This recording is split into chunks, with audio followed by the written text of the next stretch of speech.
Now that I've soaked my floral foam, I can take it out, and it's important to note that when you're working with floral foam, it can be a really messy proposition, very wet, so have a lot of paper towels or towels on hand. I'm going to take it out of here and just set it down.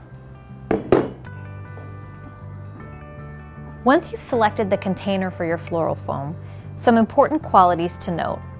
This container is great because it has no seams, there's no place for the floral foam to leak. If you had a container that you wanted to use that maybe had seams and you were concerned about the water soaking through, you could always line this with plastic. Today we're going to use a container that's really, really easy. Now, shaping the floral foam. This is actually a really fun part. So I like to take my container, especially if it's a really light vessel like this, and actually place it face down on the floral foam.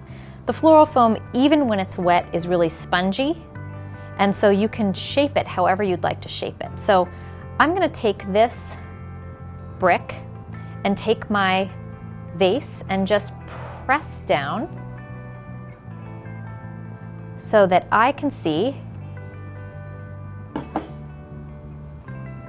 this is the primary shape of the foam. And this is how, when we start cutting away at this brick, we're going to know that it fits here in this vessel.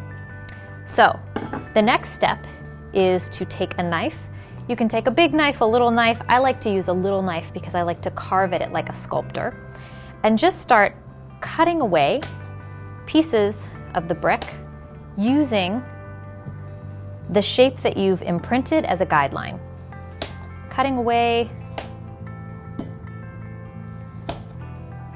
starting to come together. You can see how drippy, it's really making a big mess. The good news is, as I'm cutting, I can see there are no dry spots in the floral foam, so I know that it's soaked well, and none of the flowers that we put in here are going to have any trouble.